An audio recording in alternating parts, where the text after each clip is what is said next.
introduce Amy Matias, and I'm going to read her bio, and hopefully I won't mess up.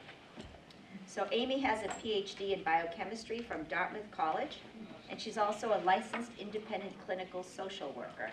She has a private practice in Cambridge, where she provides psychotherapy to individuals, couples, and groups. Amy offers guidance and practical tools for overcoming self-limiting patterns and beliefs so that her clients can live more successful and present-focused lives. Her scientific background informs her work in the field of psychotherapy. Her experience includes working with people in the areas of child trauma, abuse and neglect, addiction, sexual abuse, relationship issues, and life transitions. In addition, Amy leads childhood trauma groups to help men and women understand and work through the impact of early trauma in their current lives. Amy provides professional training and workshops in the areas of childhood trauma and sexual abuse, and has been a regular speaker at the Healing Ministry of the Archdiocese of Boston. So along with Kathy Zollner, Amy also offers workshops and overnight retreats for women to help them live with greater joy and vitality by providing personal health and self-care strategies. So, welcome, Amy.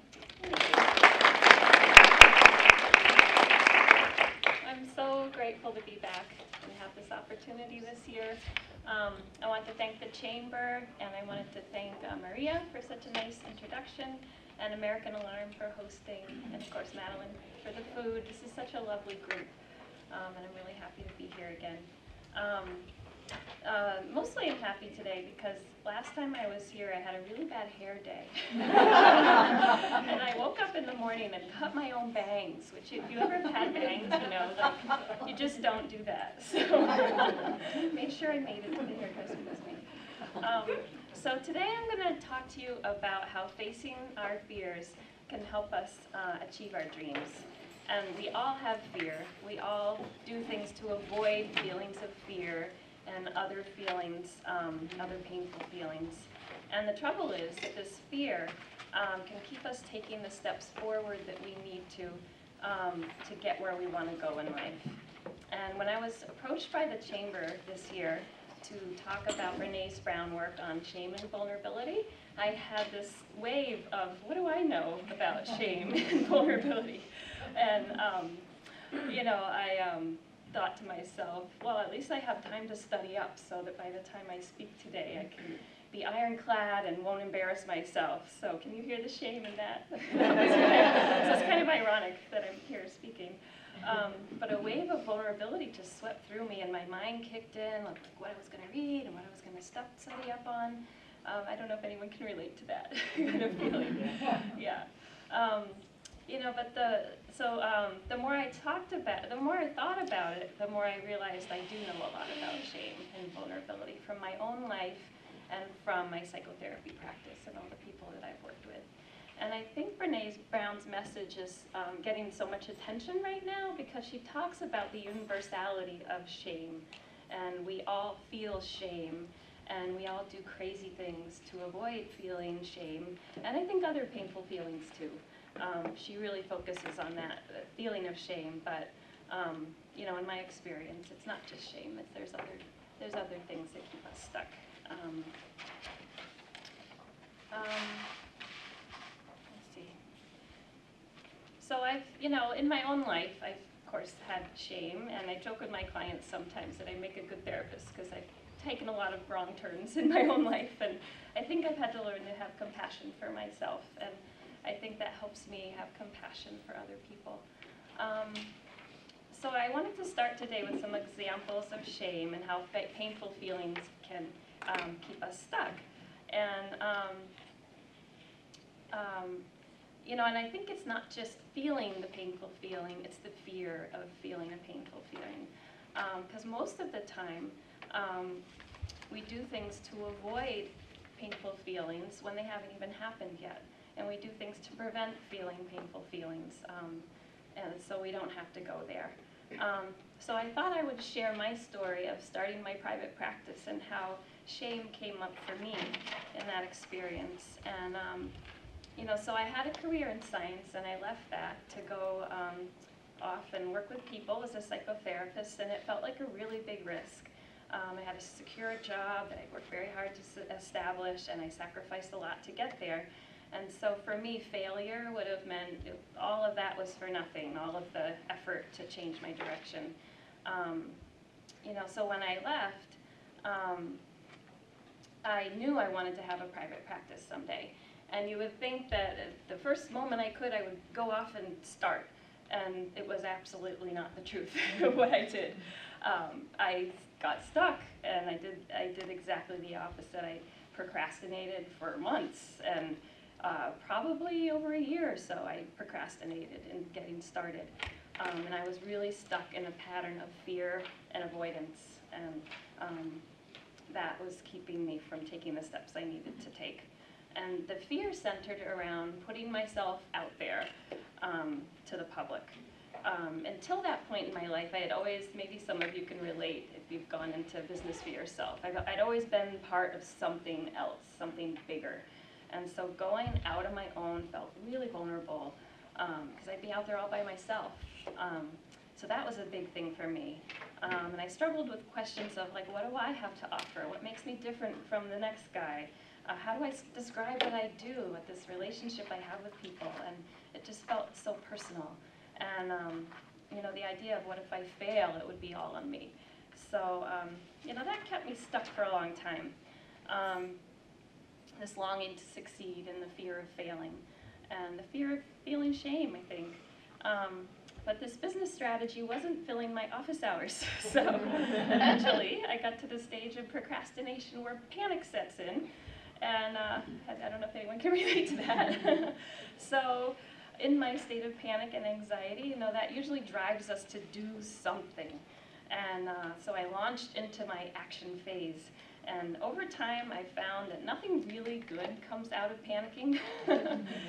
With that freaked out place, we kind of go and we do a whole bunch of stuff, and we try this and we try that. And we usually go back to old patterns, where we're trying things that have worked before, but maybe they're not working now, and we spin our wheels. And Pema Chodron, I don't know if anyone's heard of her, she's a Buddhist nun.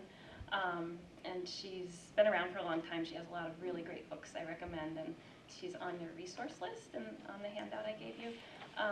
In one of her YouTube videos, she talks about, in The Doorway to Freedom, how we shy away from feelings of discomfort, and we scramble for solid ground so that we can feel safe and secure. And as part of scrambling, as she calls it, getting it back together, is habitual. And we're really good at scrambling and getting things back together. And so for me, what I've always done in my life is, when I feel like I don't know what I'm doing, I work really hard, and I probably work harder than I need to. And I do all kinds of things, I get busy. But in this case, it was like the first time I really felt like nothing was working, nothing with me was getting me where I wanted to go, and I was like a hamster on a wheel, spinning and spinning and really not getting anywhere. So at some point, I had two realizations, and one was that I was trying to be perfect before putting myself out there, and that was keeping me stuck. And another realization I had, and I think along with some people who I was speaking to about this, I was trying to go it all alone, all by myself. And procrastination and perfectionism often go together, and perfectionism is really a coping strategy that we use when we're feeling vulnerable. And so I was kind of knee-deep in this little coping mechanism myself. And when we procrastinate, it's really because we're fearing being judged and coming up short. And we try to be perfect as a way to control how others perceive us. And it keeps us stuck, because we can never be perfect enough to guarantee we can escape judgment.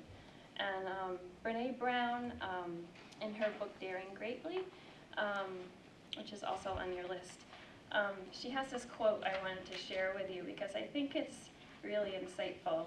She says, "Perfectionism is self-destructive simply because perfectionism doesn't exist. Perfection doesn't exist. It's an unattainable goal.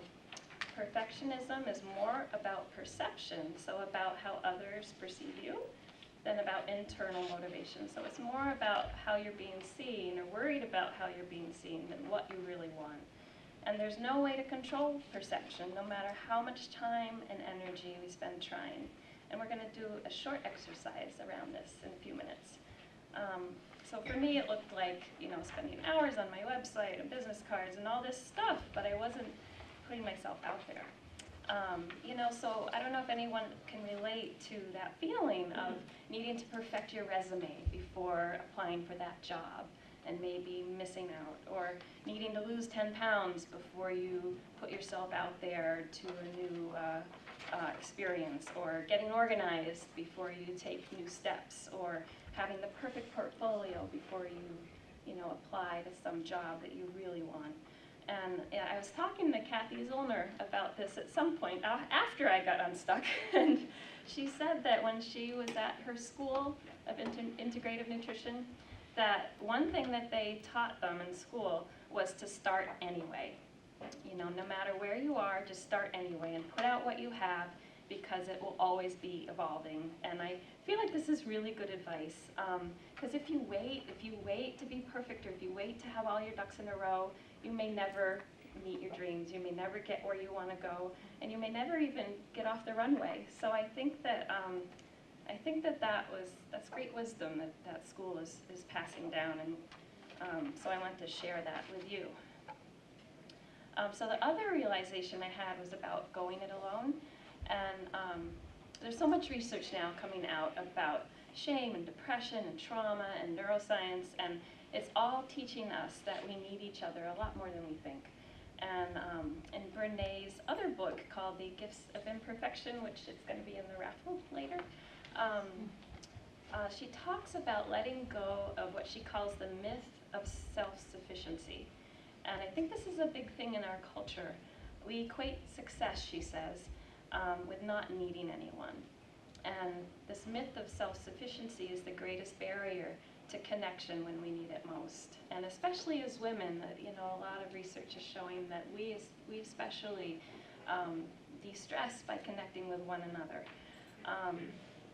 But when we're really feeling in that stuck place of, feeling shame or some other feeling, we resist asking for help because we don't want to expose ourselves. Because that means we have to admit we don't have all the answers and we're flawed. And, that's scary for so many of us. We have a hard time asking for help, and I think it's seen more as a weakness in our culture than the truth is it really is a strength. And I don't think any of us can really go it alone in business or in life. The older I get, I find like we really do need each other.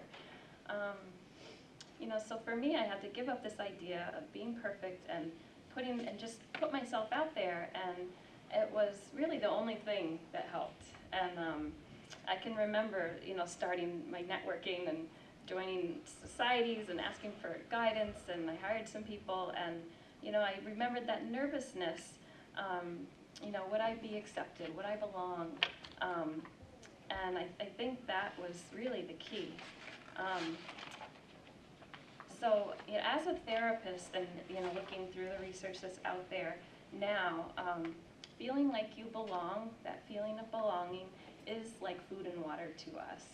And there's studies done on baby monkeys that I wanted to mention, that they have these wire monkeys that they present to the baby monkeys, and it's kind of sad, but they have one monkey that has a soft fur on it, and then another monkey with a bottle, and the monkey will starve itself before going to the wire monkey with the bottle, and it will cuddle with the soft fur.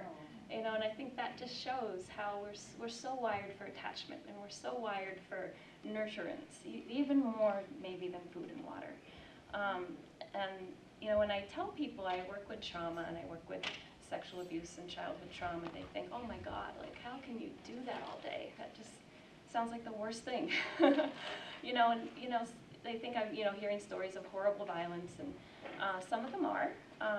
But most of the stories I hear, honestly, are about feeling like you don't matter. They're about feeling unimportant or invisible. They're about feeling alone. They're about feeling not good enough. And they're about feeling like you don't belong. So those are most of what I hear about during the day. And I'm going to talk about the brain just for a few seconds. Our brain is really good at protecting us from pain. both physical and emotional pain. And research shows that the brain sees emotional and physical pain very similarly because they use the same circuits. So there's a whole field of neurobiology.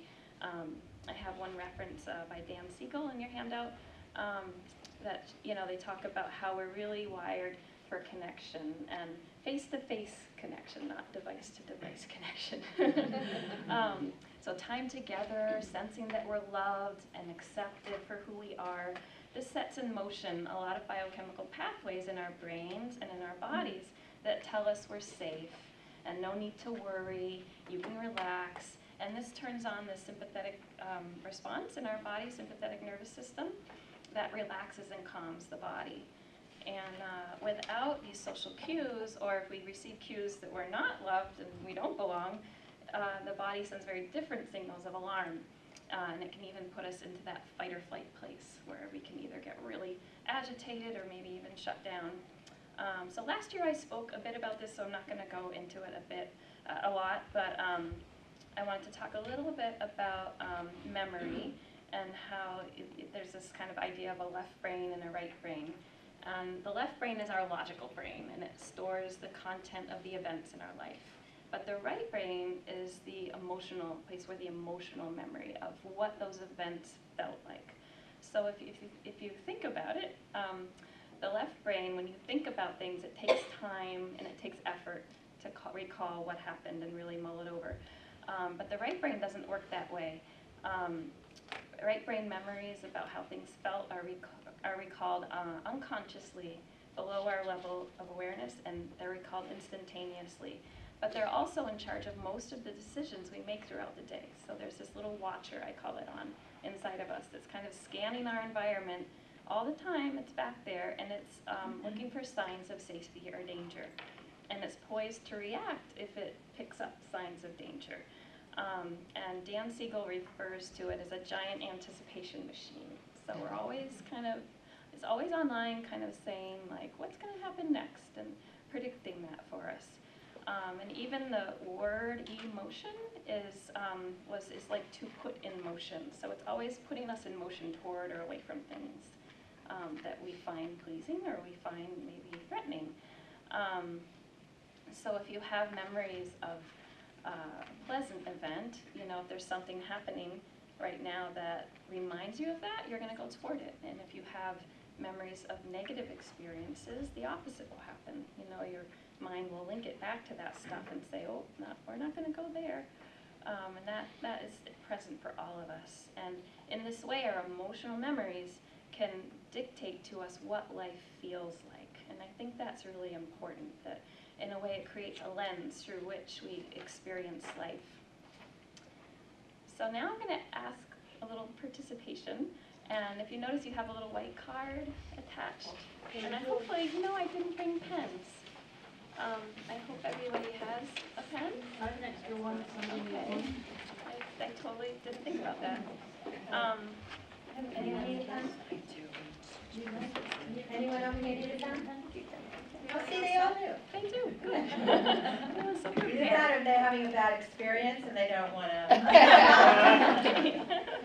Could be. So I would like us to take a moment, just a moment, and we're going to listen to our right emotional brain. And this is a little bit of a weird exercise that comes from a field called functional analytic psychotherapy. So there's some research shows that your non-dominant hand is more attached to your emotional brain. So if you're right-handed, your left hand would be more attached to your emotional brain. And if you're right-handed, your left-handed would be your right hand. So hopefully you get it. So the idea is that it will give you a more organic response and less cerebral. So what I'm going to do is I'm just going to present a few phrases for you to finish. And if you put your pen in your non-dominant hand, just allow yourself to answer the phrase. Oh, that's okay, you're excused.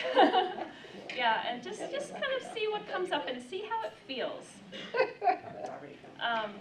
So I'm just going to start reading I statements. I feel. And then you would just let whatever bubbles up come out. I need. We have to write this with our left, our non-dominant? Non-dominant hand. Yeah. What was after I feel? I need. Need.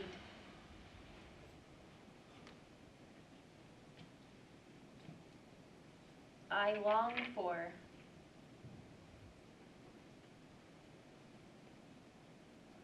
I fear. Hold on. Takes longer to write. Yeah. Sorry. Can you say them again? Oh, the next one was I fear.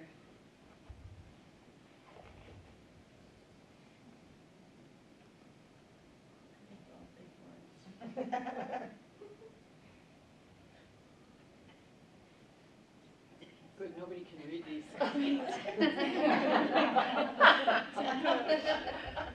The next one is I'm ashamed of. I'm ashamed of.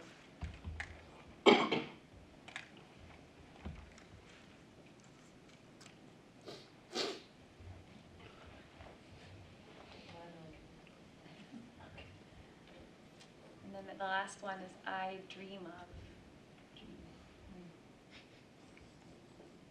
Now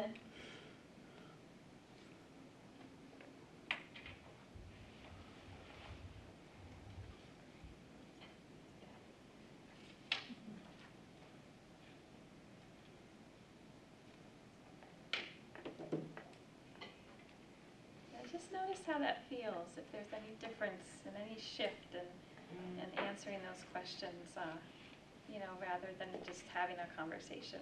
So you just had a conversation with your right brain. And it's a treasure trove of information that determines our internal drives. What runs us and what decisions we make. And sometimes it drives us in a good direction, and sometimes I think it doesn't. And that's how I work with a lot of that psychotherapy practice. And we're going to bring that in a little later again. So thank you for participating in that. It's a little weird exercise, but I think it's really valuable.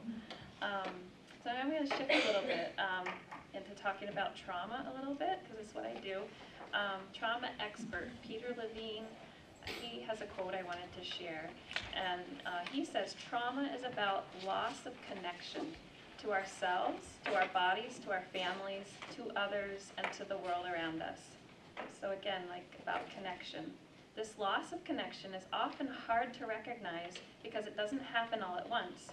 It can happen slowly over time, and we adapt to these subtle changes sometimes without even noticing them. So again, trauma might not be this horrific experience. Of course, sometimes it is, but it is about disconnection. Just a little. Oh, can you not hear me? Sometimes it just. Okay. Just a little. Thank you, longer. Kathy. Yeah. So I think this is one reason people seek therapy, because there's some kind of feeling of dissatisfaction that stems from a feeling of disconnection. Disconnection from ourselves or disconnection from others. And I'm a group psychotherapist as well, and I find that this coming together and connecting really does help people a lot. So our ancestral brains interpret disconnection as danger. And this is because we evolved to kind of need our tribe. And we needed our tribe to survive, especially as children, because we're defenseless as children. And when we experience disconnection, we feel a threat. Is that better, Kathy? Okay. And it lights up the pain circuitry in our brain. And so we do many things in our lives to reestablish a sense of belonging, a sense of connection. And because our ancient brains are telling us that our survival depends on us feeling connected. So how does this look in modern day life? So I think this looks like all the crazy things we do, from the fight you had with your husband last night to the cosmetic surgery that we spend thousands of dollars to do. It's all to kind of feel like we belong, like we look how we're supposed to, we are how we're supposed to be. Because our ancient brains still need to receive these signals that we belong. So when we feel So when we feel shamed or judged or criticized or rejected, this threatens our sense of belonging, because our unconscious mind is telling us, you don't belong, you better make sure you belong. So feelings of shame or fear of shame cuts us off from these feelings. And Brene Brown, in her research, defines shame as intensely painful feelings or experience of believing we are flawed and therefore unworthy of acceptance and belonging. And she's discovered that for women, shame centers around unattainable, conflicting, and competing social community expectations around who we should be, what we should be, how we should be. And her studies show, she has a couple TED Talks that are very good, that women should be nice, thin, modest, use all available resources for appearance, and I would include young. So, not so good for us. Let's see. That's a pretty tall order. It is. So I know it's about 8:30, so I'm kind of going to skip reading these quotes. She has a number of quotes in her books. One is, be thin, but don't be weight obsessed. Another one is, just be yourself. There's nothing sexier than self-confidence, as long as you're thin, beautiful. I really like that. So when we talk about belonging, and as women, we have this high, if not impossible, bar to meet of be perfect, and messages from all around us in the media are inundating us with this.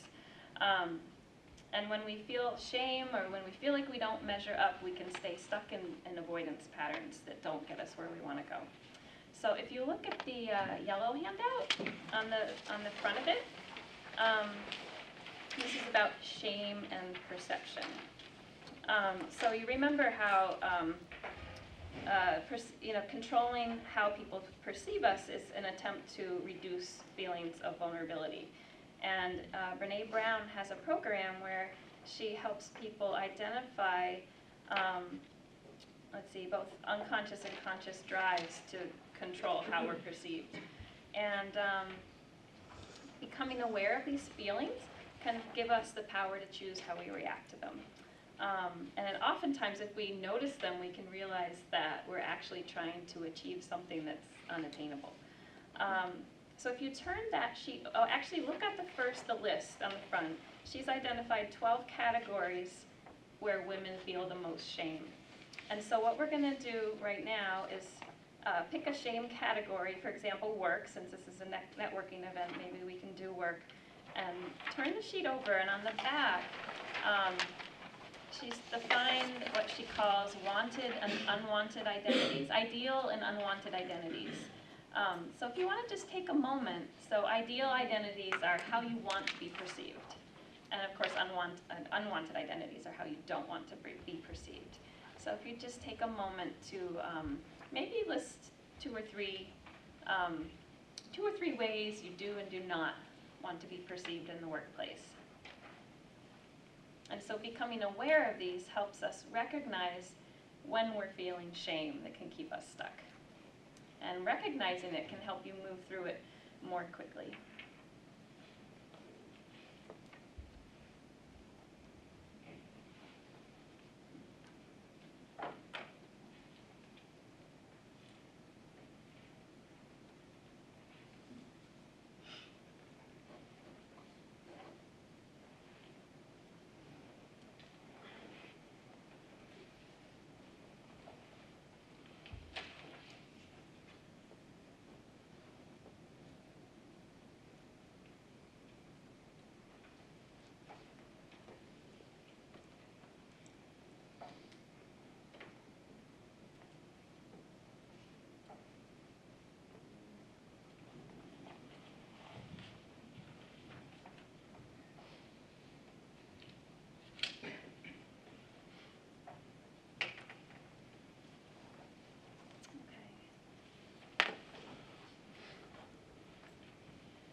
So these she calls them shame triggers that you just identified you can use in the pink worksheet that I gave you as well. And so what Brene Brown's research has shown, I'm kind of moving through quickly because I'm just looking at the time, is that the antidote to shame is empathy.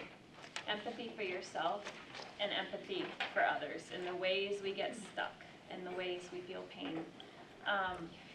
And empathy is the ability to put yourself in someone else's shoes and communicate that you understand how they feel without judgment. And I think that as women, we can also apply this to ourselves. So she's developed a program where you can actually practice empathy as an action. You know, because I think a lot of these feeling words, people just think of as feelings, but they're also action. Like I often tell my clients that love is an action. You don't always feel like acting lovingly to your family members, right? But you can choose to act lovingly, and I think it's the same with empathy. And so she's identified 3 ways to practice empathy, and that is courage, compassion, and connection. And so this is outlined in your yellow handout. And she's identified that by doing this, women who are most resilient to shame all have these things in common. And let's see, so I think we all know what she's talking about when she says courage. We all have courage every day. And it's not about eliminating fear or the threat of fear.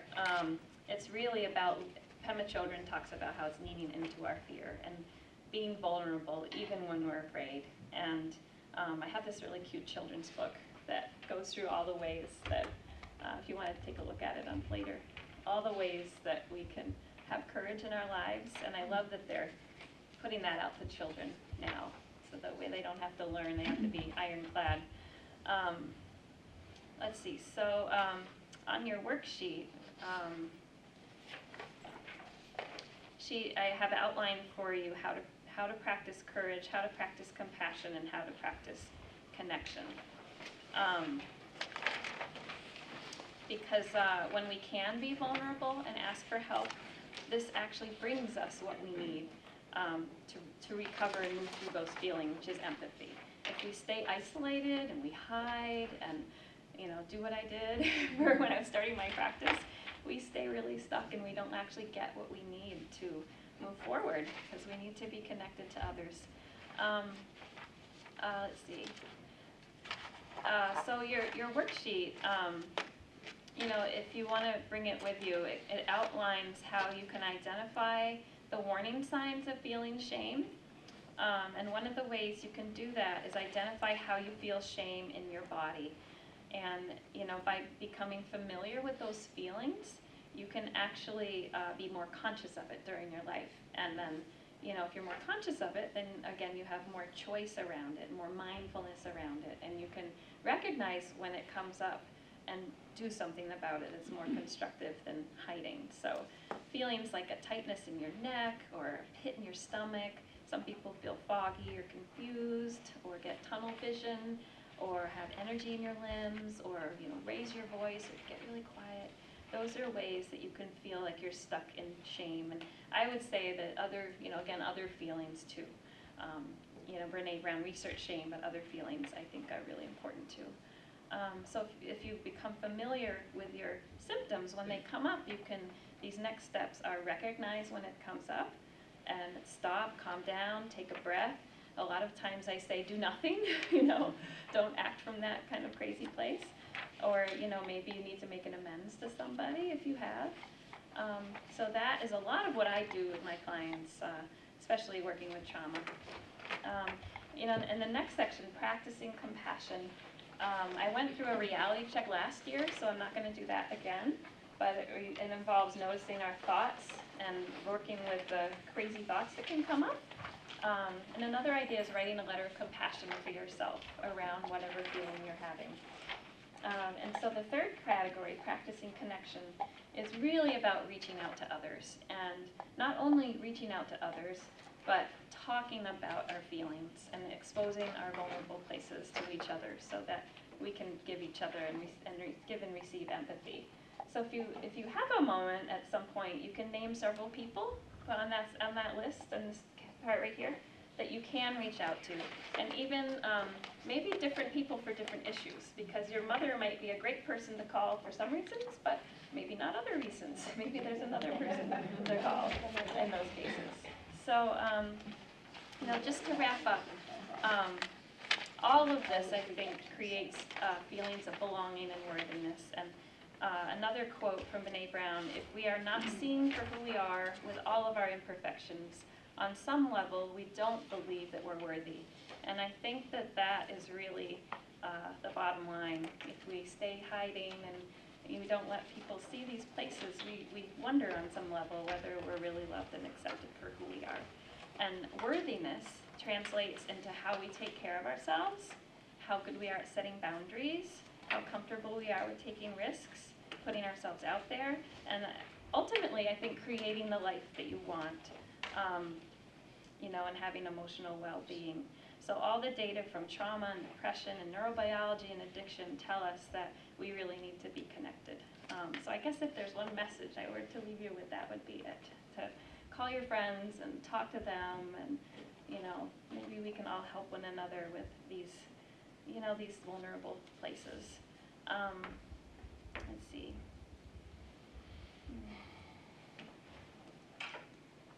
Yeah, so Buddhism had it right thousands of years ago when they were teaching that the extent to which we are willing to be vulnerable is not a measure of weakness, but a measure of courage.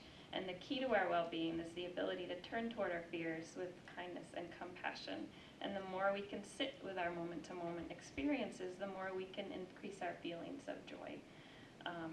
And the way to get unstuck is, I think, to practice mindfulness and then from that, right choices. So I think it's more of a question of, can we redefine being vulnerable not as a sign of weakness, but a sign of strength? And can we look at fear and adversity as teachers and opportunities for change and personal growth?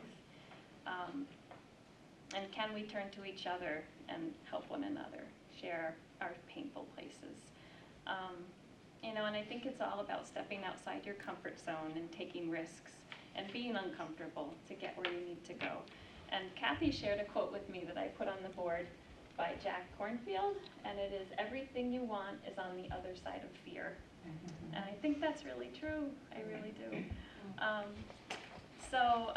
If you're interested in more of this, Kathy and I are having another women's retreat sometime this year. This would be our third one, and we've had wonderful response to them.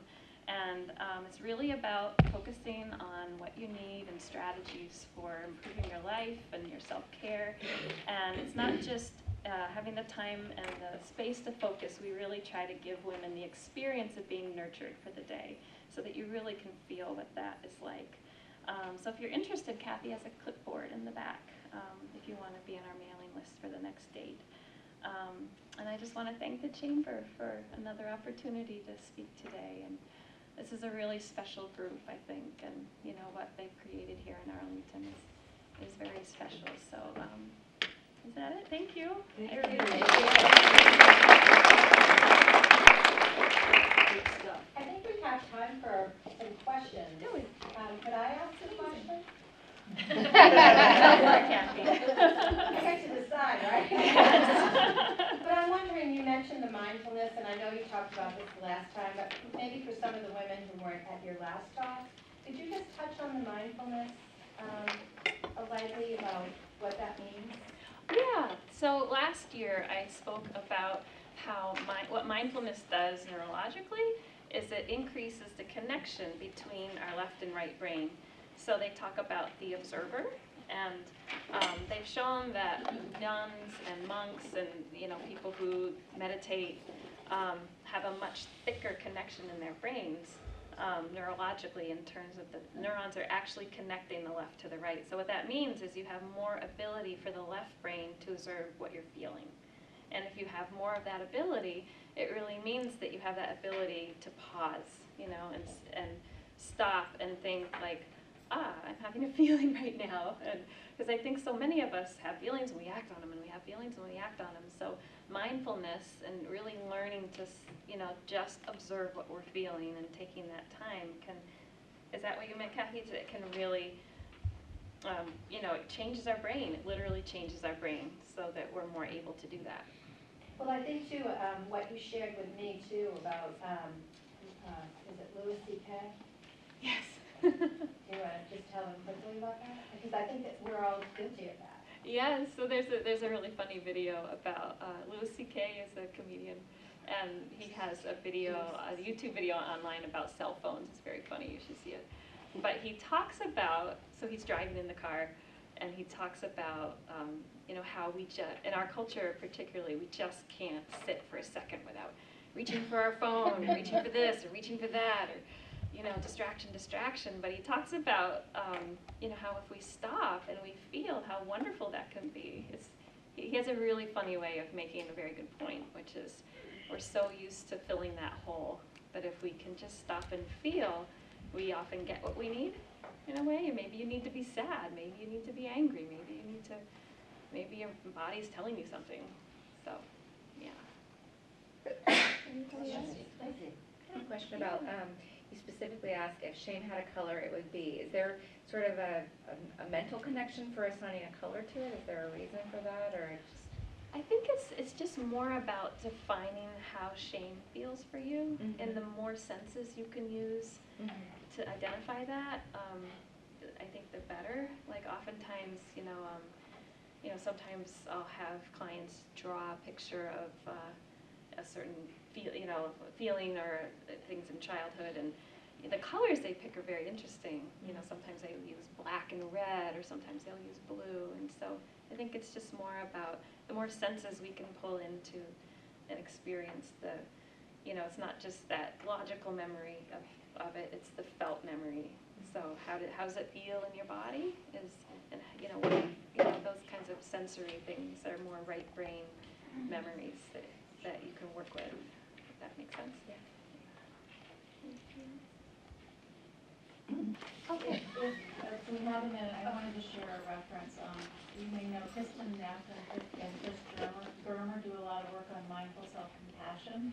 Kristen Neff, I think it's NEF, has a website with a self-compassion quiz and also some guided meditations and things, and it's really interesting to see how you treat yourself, and it's a particular kind of mindful meditation about really being kind to yourself that I think is very helpful if people are interested in pursuing that kind of thinking about how compassionate you are to yourself. Yeah, thank you. Yeah, that sounds wonderful. Really good TED Talk. Yes, I think it's in NEF. What is it? Kristen Neff. If you Google Kristen Neff and self-compassion, you'll get to How do it. you spell it? Kristen. I think it's, NEFF. yeah. NEFF? Yeah. I think her website is self-compassion.org. I think that's where I Yeah, I got think the you're right. letter of compassion for yourself. She Yeah, talks it about probably- that. Yes. Yes, Probably yeah. comes out of it, yeah. And Chris Germer is local. Oh, wonderful. Doing work around here. Yeah. That's great. Yeah, thank you.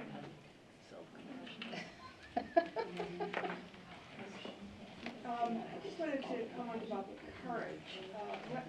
What I notice in myself is that I work very hard to get myself in a fairly comfortable position, and the more comfortable I get, the less likely I want to do anything courageous.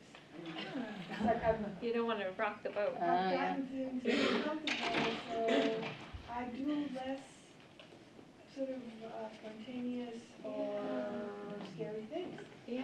And I'm not happy about that. Oh, good. Well, So I maybe need to this start today doing will. some baby steps and stepping out of the comfort zone. Yeah, it doesn't have to more. be anything big. Like just even little things can make a big difference, I think. So thank you for sharing that. Yeah. We do get comfortable. Even with bad things, feel comfortable sometimes. So, yeah. I think sometimes when bad things are happening, sometimes they take more risks because you say, what the? Everything's falling apart around me, I'm just going to go crazy at this point. And then I also wanted to say that I felt bad that I didn't feel ashamed about anything of myself, and I found that, I felt really bad about that. I feel that my twin talents of being obnoxious and oblivious to my obnoxiousness have really helped me. I just recommend it to everyone. And if you want to serve on a committee with Louisa, she's a lot of fun. So you're comfortable with risk, maybe. Taking risks. I've had to be. Yeah. No, I think that's true. I think when we're in a crisis, it opens something up in us that. Plus, I think I love me more than Less to anybody lose. can hate me. I mean, that's really how you have to be. You know, and I also think, I was an Army brat, so I was always thrown into a new situation. And being oblivious to, like, sometimes, and maybe that's just social issues, and I have some really deep-seated issues, but, there were things that I ignored it if I didn't totally understand why would that person not like me. I didn't do anything wrong to them, you know. And I think that helps, because I think women, we overanalyze ourselves and over-worry about what everybody else says. But I think one thing I've learned is that I've learned to just give myself a break. Yes. It's okay. I'm not perfect. I make mistakes. And I think just now that I'm a little bit older, the kids are grown, and I look back at everything, it's like, you know, I did okay. I'm fine. And I think that's important too. Like you said, love yourself and just know that you're only human. And I feel like I have a lot more peace in my life because of that. So. Yeah. Any more questions? This was great, Amy. Thank you. Yes, thank you.